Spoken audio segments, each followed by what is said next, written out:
Out of x pairs of ribs in human. ठीक है, x जो है वो पेयर्स ऑफ रिब्स दे रखे हैं, कितनी होती है ह्यूमंस में रिब्स, पसलियां कितनी होती हैं। Only Y pairs are true ribs, और वाई जो है वो केवल ट्रू रिब्स दे रखी है। ठीक है, तो वाई जो है वो क्या है, ट्रू रिब्स है, एक्स जो है वो टोटल रिब्स है।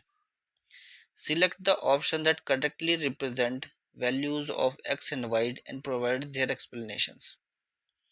देखो बॉडी में क्या होता है, रिब्स कितनी होती है, 7, 3 और 2। 7 जो होती हैं वो ट्रू रिब्स होती हैं, 3 जो होती हैं वो फॉल्स रिब्स होती हैं, ऐसे लिख देता हूँ शॉर्ट फॉर्म में, ट्रू रिब्स फॉल्स रिब्स। और ये 2 जो होती हैं ये फ्लोट करती है, तो फ्लोटिंग लिख देता हूँ, नहीं तो ये भी एफ आर हो जाएगा, फ्लोटिंग रिब्स।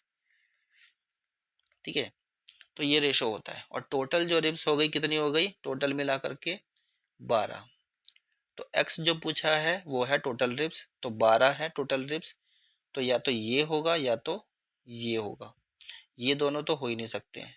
ठीक है, अब जो ट्रू रिब्स है वो है वाई, वाई क्या है आपका ट्रू रिब्स, यानी कि 7 होनी चाहिए वाई, वाई ये हो गया 7। ठीक है, तो ये वाला रॉन्ग हो गया option. True ribs are attached dorsally to vertebral column, ventrally जुड़ी होती है स्टर्नम से, बिल्कुल सही है, ऑप्शन डी राइट है।